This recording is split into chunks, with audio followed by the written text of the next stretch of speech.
Bismillahirrahmanirrahim. Assalamualaikum warahmatullahi wabarakatuh. Kita berjumpa kembali setelah teman-teman melaksanakan ujian tengah semester pada perkuliahan ke-9 dari tatap muka kita, yaitu mata kuliah metodologi penelitian. Pada kesempatan ini kita akan berdiskusi mengenai perancangan percobaan. Nah, ini lebih spesifiknya bagi teman-teman yang akan melaksanakan penelitian atau akan menyusun skripsi dengan basis riset yang ada di laboratorium atau studi yang bersifat eksperimental. Nah, output perkuliahan ya, mungkin mohon maaf saya lupa menampilkan dalam slide ya. Dari pertemuan kali ini adalah kita setelah berdiskusi ini mengharapkan mahasiswa mampu mengetahui dan memahami apa itu perancangan percobaan dan mampu melaksanakan penelitian studi eksperimental dengan berdasar pada perancangan percobaan. Nah, di dalam perancangan percobaan itu ada 3 aspek yang perlu diperhatikan. Yang pertama adalah perancangan perlakuan, kemudian perancangan lingkungan, dan yang ketiga adalah perancangan respon. Jadi pada saat kita melakukan percobaan di laboratorium, misalnya kita ingin mengembangkan suatu produk pangan atau memodifikasi pangan tertentu dengan menambah apa, atau misalnya kita punya produk biskuit, kita mau fortifikasi. Nah, bagaimana sih teknis percobaan yang harus kita lakukan? Itu ada rancangannya. Nah, rancangan ini digunakan sebagai guideline atau pedoman baku sehingga teman-teman mempunyai arah yang jelas pada saat nanti dilakukan penelitian. Kemudian analisis yang akan dibuktikan ya secara statistika itu digambarkan dengan detail di dalam rancangan percobaan itu. Yang pertama adalah rancangan perlakuan. Nah, suatu percobaan itu dicirikan dengan adanya perlakuan atau faktor pengaruh. Jadi yang disebut sebagai percobaan atau eksperimen itu ciri utamanya adalah adanya perlakuan atau adanya intervensi dari peneliti. Kita flashback pada desain sebelumnya, yaitu ada desain observasional dan eksperimental. Yang membedakannya adalah di eksperimental ini ada pemberian treatment atau memberikan perlakuan kepada unit percobaan atau kepada objek ya, sehingga terjadi modifikasi atau perubahan nilai pada objek atau pada sampel yang akan kita teliti. Nah, sedangkan perlakuan adalah kondisi yang diberikan ya tadi. Perlakuan atau intervensi adalah kondisi yang diberikan kepada objek yang diperkirakan dapat membuat adanya keragaman ya, yang diharapkan adanya perubahan secara sistematik ya. Kenapa sistematik? Karena memang kita yang menginginkannya secara tersistem ya. Kita yang menginginkan, sehingga itu disebut sebagai sistematik, bukan tiba-tiba muncul. Perubahan itu bukan tiba-tiba muncul, tapi memang hasil dari rekayasa yang kita berikan ya. Nah, kepada dari karakteristik objek ya, atau hasil percobaan, atau ada perubahan dari hasil percobaan.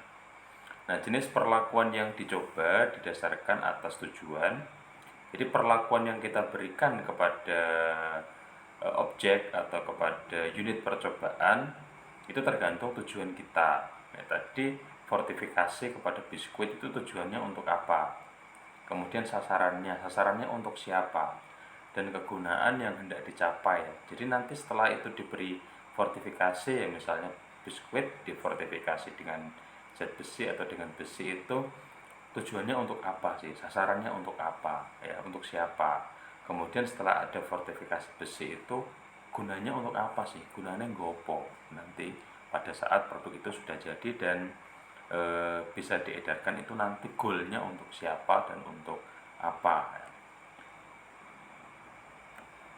Kemudian perlakuan bisa berbentuk tunggal. Jadi perlakuan itu hanya bisa saja satu ya, bisa saja ada beberapa.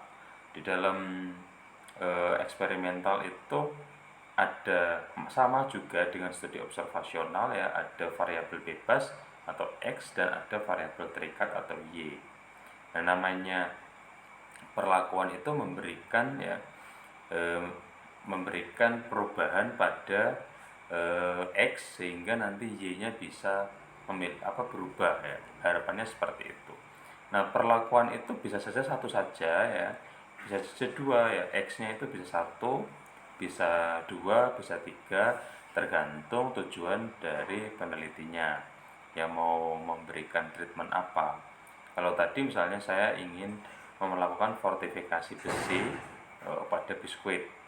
Nah, artinya saya memiliki perlakuan satu atau tunggal, yaitu fortifikasi besi. Nah, nanti tujuannya terserah peneliti mau apa, mau melihat karakteristik hasil akhir dari biskuitnya saja, atau nanti goal akhirnya untuk produk fungsional ya, pangan fungsional untuk anemia. Nah, bisa juga perlakuan atau percobaan ini dengan faktor tidak hanya satu. Misalnya selain difortifikasi dengan besi ya, dia juga diberikan treatment tanpa penambahan gula, sehingga produk biskuit tadi tujuan utamanya adalah untuk anemi dan tidak menyebabkan karies gigi. Jadi ada dua faktor ya, atau dua perlakuan. Jadi 3, 4, nah tergantung nanti tujuan peneliti. Bisa jadi ada dua perlakuan tapi tujuannya satu, misalnya fortifikasi besi dan ZN, tujuannya sama-sama untuk perbaikan anemia. Ya tergantung nanti perancangan percobaannya perancangan perlakuannya seperti apa. Nah, perlakuan faktor tunggal adalah gugus perlakuan yang mempunyai ciri yang sama. Setiap macam perlakuan dalam satu faktor merupakan taraf atau disebut sebagai taraf. Misalnya, saya punya tadi fortifikasi besi pada biskuit. Nah, taraf yang dimaksud dengan taraf itu adalah besarnya besi yang ditambahkan pada biskuit itu berapa persen, berapa banyak. Misalnya saya punya range 2 gram, 2 miligram, kemudian 5 miligram, kemudian 10 mg, 15 mg, ada 4 taraf ya. Taraf dari perlakuan. Ya, nanti masing-masing dari taraf itu, dari 4 taraf tadi ya, 2 mg, 5 mg, 10 mg, 15 mg besi tadi, mana yang memberikan dampak kepada produk akhir. Dan nanti akan diteliti oleh peneliti. Jadi yang dimaksud dengan taraf itu adalah level ya, level dari perlakuan. Kemudian di dalam perancangan perlakuan ada faktor yang bersifat kualitatif ya, suatu faktor dengan taraf yang berskala ukur nominal atau ordinal ya. Nanti kita akan diskusikan lebih lanjut apa itu skala data nominal, ordinal, kemudian interval dan rasio pada saat diskusi mengenai analisis pengumpulan dan analisis data. Kemudian ada percobaan yang bersifat faktorial yang merupakan percobaan yang perlakuannya dirancang sebagai kombinasi taraf ya. Jadi nanti ada perancangan acak lengkap, kemudian perancangan acak kelompok, dan perancangan acak faktorial. Nah, faktorial ini adalah hasil atau dampak dari perlakuan itu ya, merupakan kombinasi dari taraf yang berbeda, dari faktor yang berbeda dan taraf yang berbeda. Itu kalau percobaan yang bersifat faktorial. Contohnya tadi biskuit dengan fortifikasi besi dan zinc. Nah, besi ada tarafnya, zincnya ada tarafnya. Dua zat gizi tadi, besi dan zinc itu saling berinteraksi sehingga memberikan perubahan pada produk akhir biskuit tadi, dan juga untuk manfaat jika ujinya atau penelitiannya dilakukan sampai ke uji praklinis atau ke uji klinis. Nah, pengaruh utama yang disebut sebagai pengaruh utama adalah pengaruh masing-masing faktor yang diteliti. Ya, jadi dari perlakuan yang diberikan itu nanti utamanya itu digunakan untuk identifikasi apa. Nah, sedangkan interaksi adalah respon percobaan dengan berubahnya taraf faktor yang dipelajari. Jadi tadi antara faktor yang dipelajari dengan tarafnya itu nanti interaksinya atau kombinasinya bagaimana. Nah, ada definisi tiga ya, di dalam tiga definisi utama di dalam perancangan perlakuan. Yang pertama adalah unit percobaan. Nah, unit percobaan adalah satuan terkecil yang dikenai perlakuan. Misalnya tadi ya, besi ya, biskuit dengan fortifikasi besi, maka yang disebut dengan unit percobaan adalah biskuit yang diberikan besi pada taraf tertentu. Misalnya tadi kita punya 4 taraf pemberian atau perlakuan biskuit, perlakuan fortifikasi besi kepada biskuit ya, 2 gram, 5 gram, 10 gram sama 15 gram. Nah, yang dimaksud dengan satu unit percobaan adalah biskuit ya, biskuit dengan fortifikasi satu taraf perlakuan. Misalnya tadi biskuit dengan penambahan fortifikasi besi 2 mg itu adalah satu unit percobaan. Jadi jika ada 4 taraf perlakuan, maka ada 4 unit percobaan. Kalau nanti faktor atau perlakuannya ada 2 ya, Zn dan besi, jadi masing-masing yang besi 4, misalnya yang Zn juga 4, maka dia akan memiliki 8 unit percobaan. Nah, itu definisi dari unit percobaan. Kemudian taraf tadi, taraf adalah tingkatan atau level perlakuan dalam suatu percobaan. Jadi ada 2 mg, 5 mg, 10 mg, dan 15 mg. Ada 4 taraf perlakuan. Nah, di dalam nanti teman-teman penelitian di laboratorium atau studi eksperimental pada hewan coba, maka taraf perlakuan itu sesuai dengan tujuan peneliti. Ya, itu berdasarkan kompromi antara mahasiswa dengan dosen pembimbingnya, atau jika mau mendapatkan hibah dari dana-dana eksternal, maka tergantung keinginan dari tujuan penelitian itu seperti apa ya. Jadi kalau tujuannya ingin lebih detail ya, maka taraf perlakuannya lebih banyak ya. Semakin sedikit ya, semakin informasi yang bisa disajikan semakin kecil ya, semakin sempit. Jadi semakin banyak taraf itu semakin bagus dari sisi ketelitian, tetapi semakin boros dari sisi funding atau dari sisi sumber daya. Karena kita semakin banyak unit percobaan, maka semakin banyak yang harus dianalisis dan harus diperhatikan. Nah, di dalam percobaan sering terjadi kekeliruan percobaan atau galat, error. Ya, error itu sering terjadi di dalam percobaan atau di dalam memberikan perlakuan kepada objek. Nah, jadi kegagalan 2 unit percobaan identik yang dikenai perlakuan yang sama untuk memberikan respon yang sama. Jadi kadang-kadang gini, biskuit kita beri 2 mg fortifikasi besi yang satu, kemudian kita coba ada biskuit dengan fortifikasi besi 2 mg. Ini harusnya ya, seharusnya dengan fortifikasi 2 mg yang 1 dan 2 ini sama, nanti produk akhirnya akan memberikan karakteristik yang sama seharusnya. Kemudian pada saat diberikan kepada orang yang anemi, misalnya sama yang 2 mg ini yang satu tidak memberikan respon positif pada orang yang anemia, nah harusnya yang ini juga tidak memberikan respon yang positif.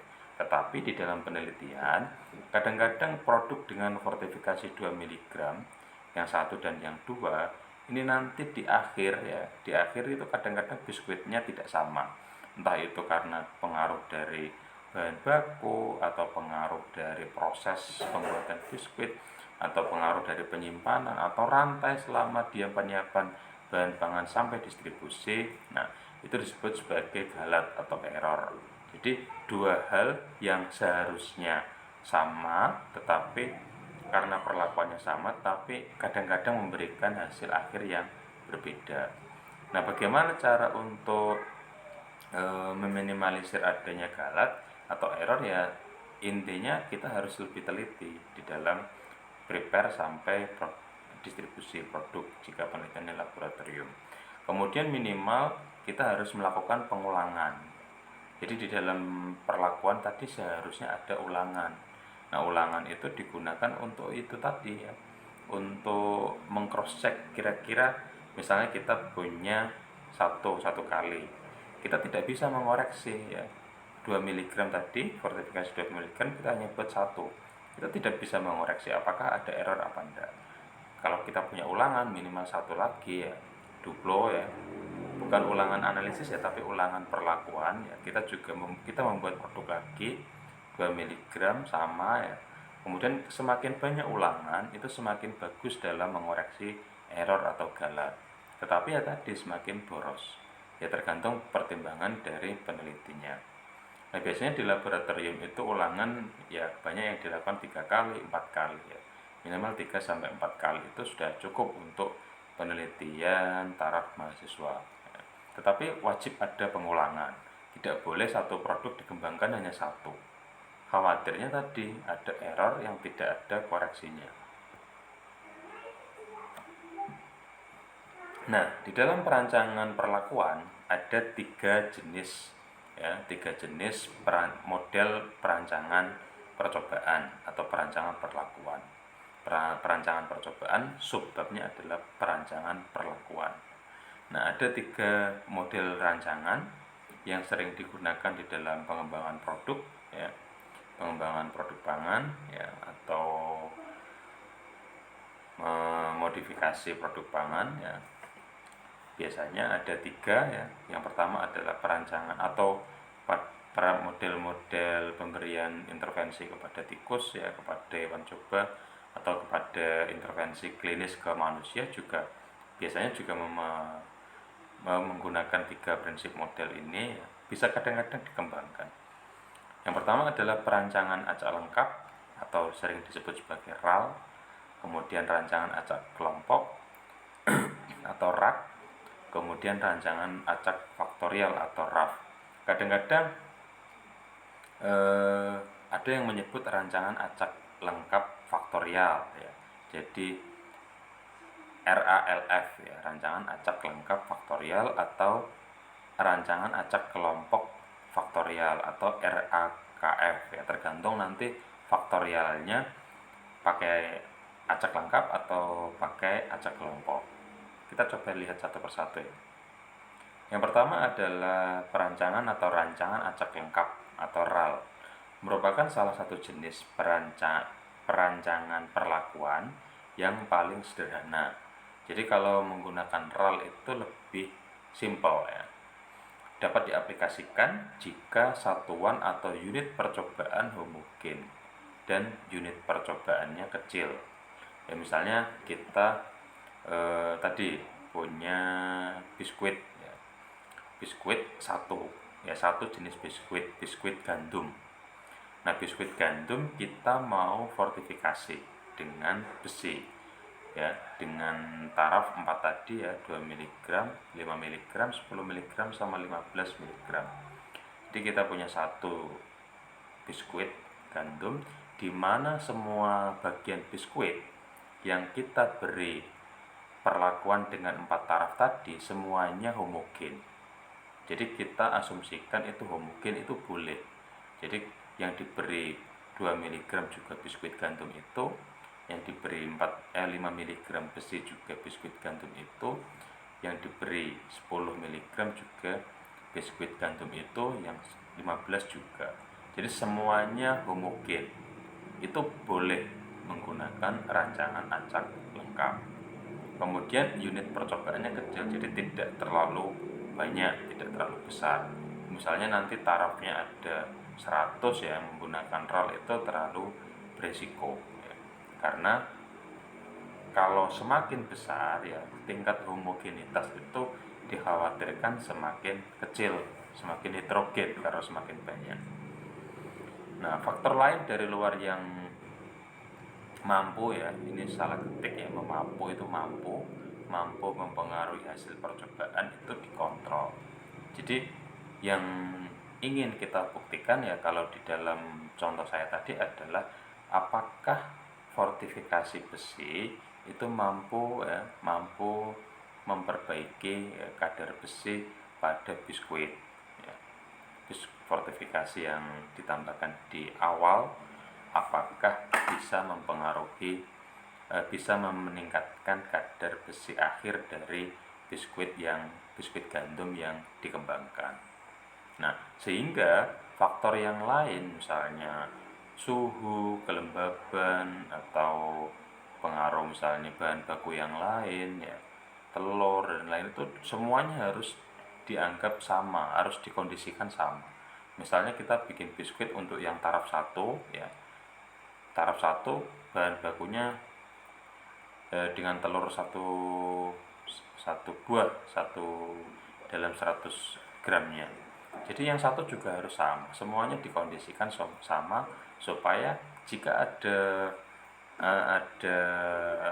hasil akhir nanti besinya berbeda atau tidak, itu merupakan hasil dari fortifikasi, tidak dipengaruhi oleh faktor-faktor yang lain.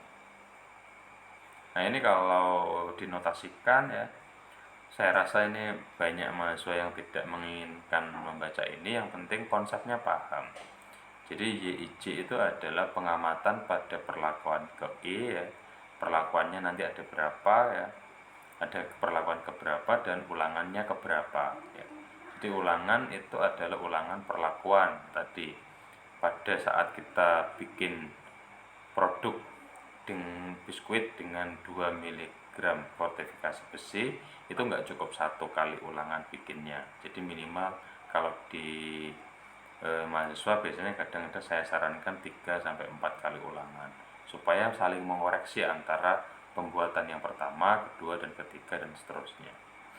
Nah, jadi kemudian mu I adalah pengaruh perlakuan ke E ya. Kemudian EIJ ya, atau sigma EIJ sama dengan pengaruh acak pada perlakuan ke E dan ulangan ke J. Jadi sigma itu adalah galat. Seharusnya yang mempengaruhi nilai Y itu adalah nilai mu dan nilai kalau di kanan itu simpelnya adalah nilai mu ya. Jadi ada perubahan pada Y ya, pada variabel terikat itu seharusnya hanya berasal dari perubahan nilai mu. Tetapi itu tidak mungkin 100% terjadi di dalam penelitian. Pasti ada galat.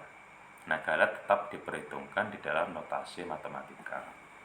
Ya, jadi seharusnya harus hanya dari perubahan dari akibat perlakuan, tetapi karena adanya beberapa perlakuan dan beberapa ulangan, tentunya ada galat yang terjadi dan itu juga diperhitungkan dalam notasi matematik.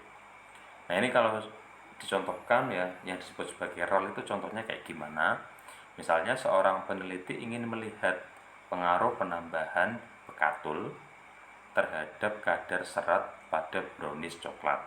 Jadi kita ingin menambahkan bekatul atau tepung bekatul kepada brownies coklat untuk melihat nanti di brownies yang ditambahkan itu apakah serat atau kandungan seratnya naik atau turun atau tetap. Nah, bekatul yang digunakan untuk substitusi tepung terigu. Jadi bekatulnya nanti menggantikan bahan baku tepung terigu. Ya, sebesar 5%, 10%, 15%, dan 20%. Jadi kalau awalnya menggunakan terigu 100 gram dengan 5% bekatul, terigunya jadi 95 gram. Kemudian kalau dia menggunakan 10%, maka tepung terigunya menjadi 90 gram dan seterusnya.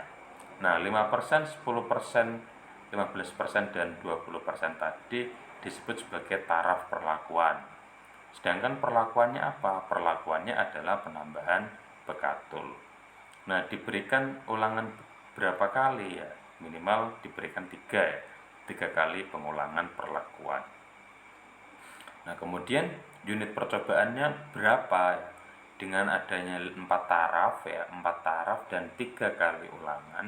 Jadi taraf 1 itu 5% sebanyak 3, 3, 3, 3, berarti 3 kali 4, total ada 12 unit percobaan. Jadi nanti kalau penelitiannya satu zat gizi, misalnya penambahan tepung bekatul terhadap kadar serat dari brownies ya, perlu dilakukan 12 analisis ya. 12 kali analisis serat pangan ya. Nah, biasanya ya pada saat di laboratorium, ulangan itu tidak hanya dari ulangan perlakuan, tetapi juga ada ulangan analisis. Nah, biasanya kalau analisis dibuat duplo. Jadi 3 kali ulangan yang di sini itu adalah ulangan perlakuan. Totalnya ada 12 unit percobaan, kemudian analisisnya duplo, jadi 24 kali analisis serat.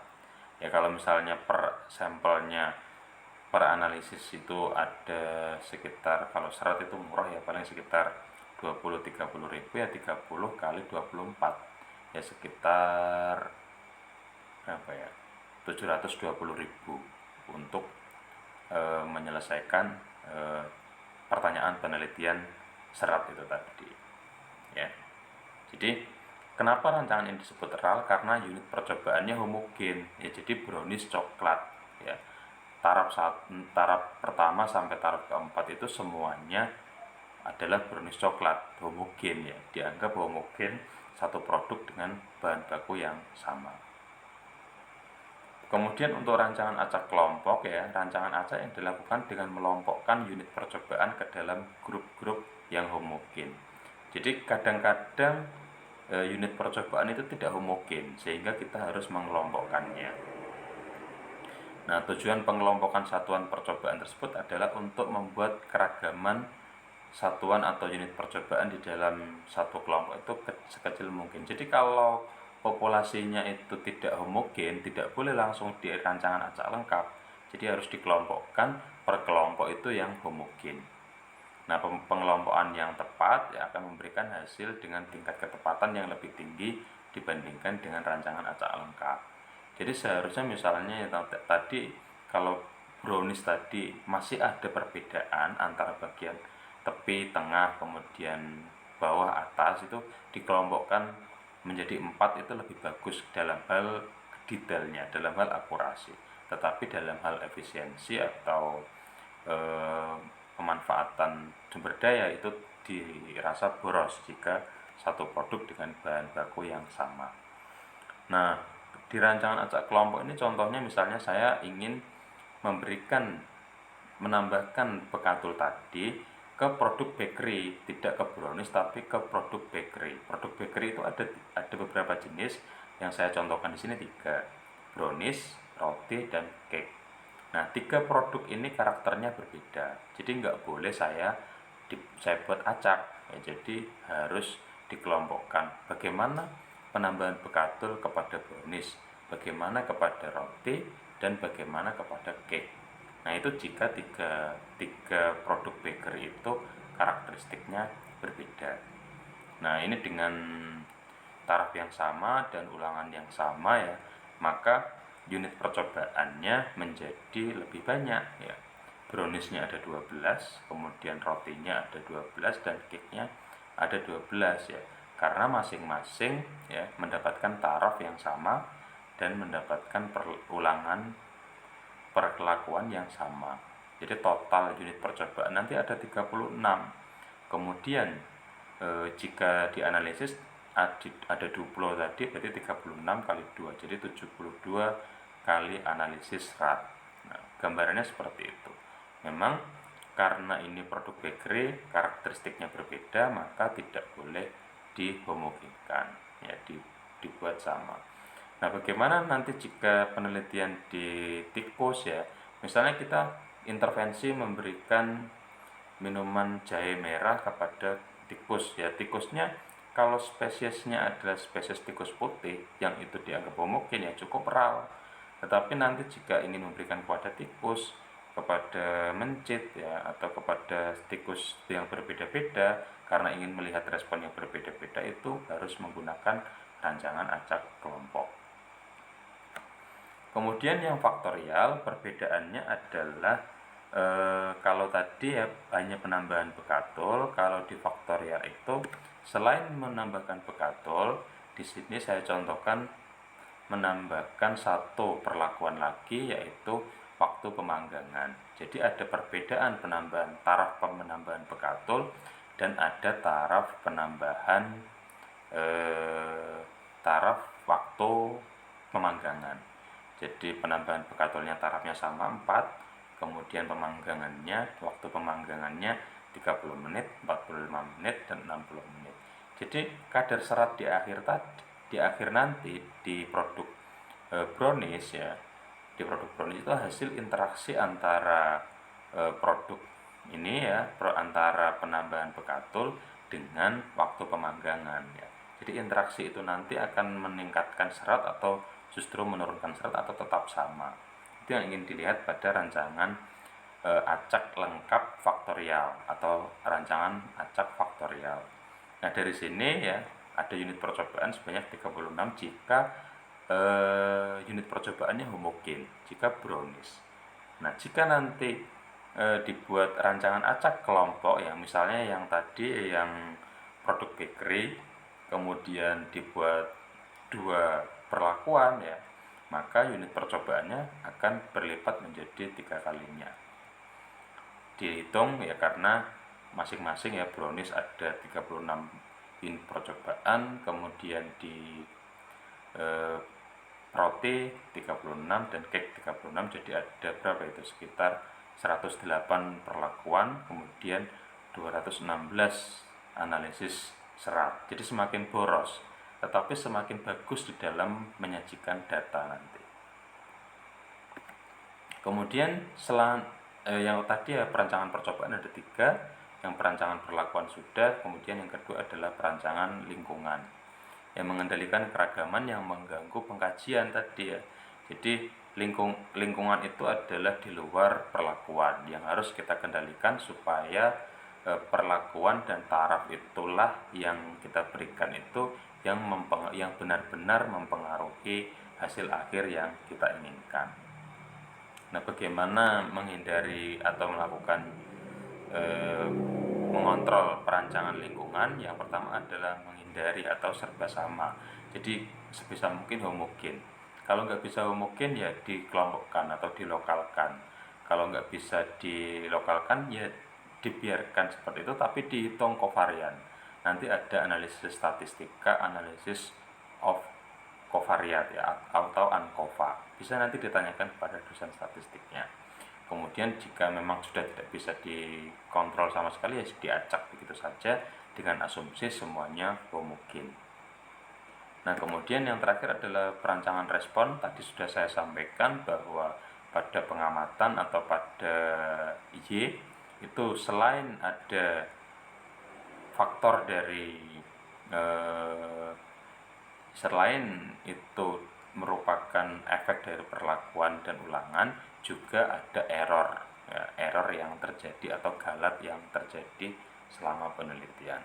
Jadi untuk mendapatkan hasil yang akurat, maka kita harus mengontrol supaya error atau galat itu tidak muncul terlalu banyak di dalam penelitian kita. Nah, bagaimana cara mengontrol respon itu ya?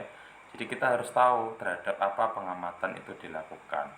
Jadi misalnya produknya antioksidan ya jangan sampai terkena oksigen supaya tidak rusak. Nah, apa peubah yang akan diamati ya? Kemudian bila mana pengamatan dilakukan ya? Bagaimana cara mengamatinya? Misalnya mau menganalisis tadi serat ya. Kemudian bagaimana cara melihat adanya serat di dalam bahan pangan? Kemudian alatnya menggunakan apa? Metodenya apa ya? Cara mengukurnya seperti apa? Nah, jadi harus diperhatikan detail demi detail supaya itu tepat ya. Karena pada saat kita menggunakan rancangan percobaan sebagus apapun, tapi pada saat kita melakukan analisis kemudian metodenya salah ya, misalnya analisis serat seharusnya metode ekstraksi tetapi malah menggunakan titrasi, otomatis itu adalah salah sehingga rancangan kita di awal menjadi tidak berarti. Kemudian bagaimana cara mengukurnya ya, apa skala pengukuran yang digunakan ya, tingkat ketepatan ya, cara menghindari bias selama pengukuran itu seperti apa. Jadi itulah hal-hal yang bisa kita lakukan dengan mengontrol respon ya. Jadi kita perhatikan karakteristik dari produk yang kita kembangkan sehingga kita bisa menangani produk tersebut dari mulai persiapan sampai distribusi sampai dianalisis ya, sehingga kita mendapatkan data dengan error atau galat yang seminimal mungkin. Baik, dari saya cukup sekian untuk perkuliahan ke-9 ya, mengenai perancangan percobaan. Nanti silakan kita diskusikan di grup kita jika ada hal-hal yang dirasa belum dipahami oleh mahasiswa. Semoga share ini bisa dimengerti dan sama-sama memberikan manfaat. Terima kasih. Wassalamualaikum warahmatullahi wabarakatuh.